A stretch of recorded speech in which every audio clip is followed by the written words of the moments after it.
Selenium 3 plus, इसका electronic configurations में 4f1 आता है और इसका अगर हम लोग ऑर्बिटल या इलेक्ट्रॉन डिस्ट्रीब्यूशन देखें तो कुछ इस प्रकार से ये जो है वो f ब्लॉक है। ठीक, अब यहाँ पर एक इलेक्ट्रॉन होने के कारण ये +3 में आएगा। ठीक, तो यहाँ पर क्या हो जाएगा, L = 3, S = जो हो जाएगा 1/2 और 2s + 1 = हो जाएगा 2। ठीक, J की वैल्यू भी ज्ञात कर लेते हैं। ये क्या होता है, L - S से ले करके L + S तक।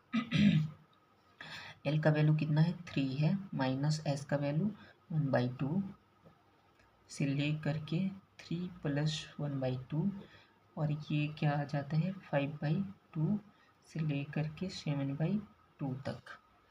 ठीक, अब अगर मैग्नेटिक मोमेंट ज्ञात करने के लिए फॉर्मूला देखें तो फॉर्मूला एक तो होता है μ = G √J +1 और होता है G ज्ञात करने के लिए 3/2 + S +1 माइनस L +1 ये होता है और अपॉन में होता है 2J +1। सबसे पहले G का वैल्यू जो है वो ज्ञात कर लेते हैं। तो G = क्या हो जाएगा 3/2 प्लस यहाँ ये S का वैल्यू, ठीक, 1/2 + 1 माइनस 3 + 1 अपॉन में क्या आएगा 2 × 5/2 देन 5/2 + 1 ये होगा।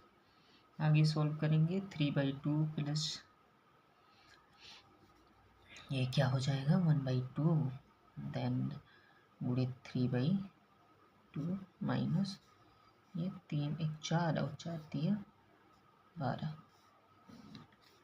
यहाँ पर क्या हो जाएगा 5, 2 से 2 कट गए, 5 गुणित 7/2 5 गुणित 7/2 हो जाएगा। ठीक, आगे सॉल्व करते हैं।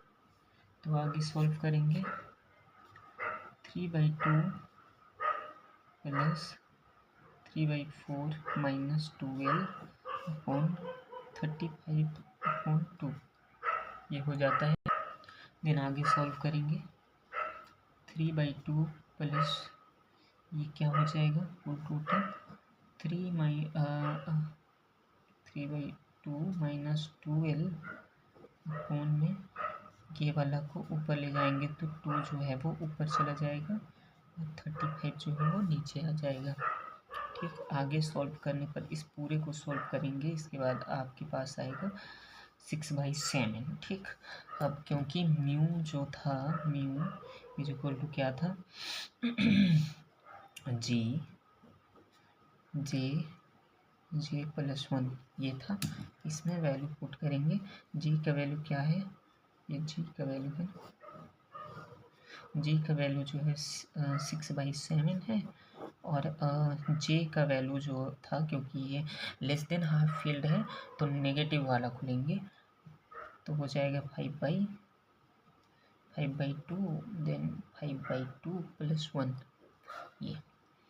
और आगे सॉल्व करेंगे तो इसको अगर सॉल्व कर लेते हैं तो आपके पास आ जाता है इसका जो वैल्यू 53 bm, यही इसका जो है वो म्यू का वैल्यू है। ठीक, अप्रोक्सीमेशन ये जो वैल्यू है वो अप्रोक्सीमेटली है 2.456 ऐसे भी हो सकता है बट एग्जैक्ट वैल्यू इसका नहीं आता है। ठीक, फ्लक्चुएशंस होते रहता है।